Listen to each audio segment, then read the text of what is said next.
When certain politicians and the media use the term muscular liberalism, that's just another word for racism and Islamophobia.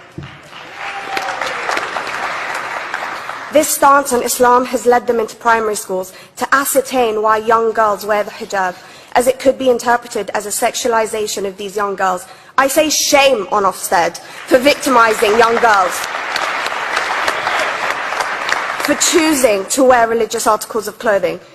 There is no such measure made for other religions or other articles of religious wear. This stance has other ramifications. It signals to the British public and emboldens groups such as EDL, BNP and other fascist and racist groups that women are oppressed by Islam, are made insubordinate to the men that supposedly forced them to wear it, and that it is the job of the British state to liberate us. We reject this imperialistic saviour thinking.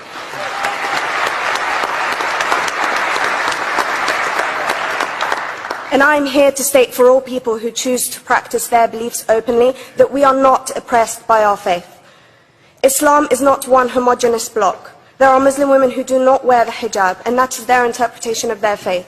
The Quran beautifully states, "La ikraha fid din," which translates to, "There is no compulsion in religion." My faith has given me the right to choose 1,400 years before the Universal Declaration of Human Rights told me I could. A fun fact for you, conference. My dad didn't want me to wear the hijab. I chose to. Those of faith, thank you. Those of faith should have the right to choose to wear their articles of faith. Sikhs wearing the turban, Jews wearing the kippah, or Christians wearing the crucifix. Practicing my right to freedom of expression through the hijab empowers me and other women like me to know that we are able to make decisions for ourselves. Through the hijab, women like me feel empowered to overcome the social expectations of sexualization that is relevant and has currently resulted in many cases of anxiety and worse. I can speak for myself and others like me. At school, I was able to focus more on the thoughts that were running through my mind than how good I looked to the world.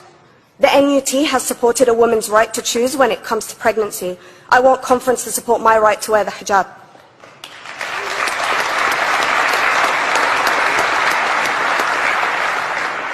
How I choose to practice my faith is clearly displayed for all to see. This makes me the target of hate crime. The level of racist attacks on Muslim women is disproportionate to any other oppressed group in British society because we are an easy target.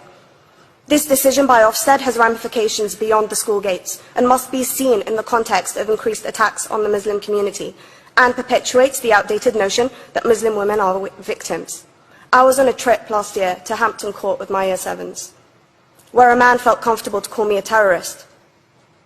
As a Muslim woman, I'm not a victim, so I challenged him. He denied it. I'm sure you've heard of the Punish a Muslim Day. It's been spoken about a few times already this morning. And as a Muslim, I'm actually quite optimistic. They're trying to limit it to one day. That's 364 less than normal.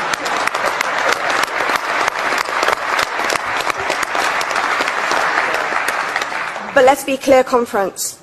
Islamophobia and other forms of racism affects non-Muslims too. If we don't challenge this stance as a collective, we may turn into a society like France, where women are forced by the law to choose between their faith and their education, their faith and their right to work in the public sector, their faith and their right to enjoy a day out by the seaside with their families. I want to end by stating that I came to this country as an 8-year-old refugee. We are Palestinians, forced out of our land in 1948. We lived in third world conditions, similar to those in Calais for 60 years. Here, I received the support I needed to study law at university and become a secondary school citizenship and PSHE teacher and a school rep. An injury to one is an injury to all, and I want to thank the Union for its stance on all oppressed groups, in particular mine, Palestine. Thank you, Thank you, Latifa.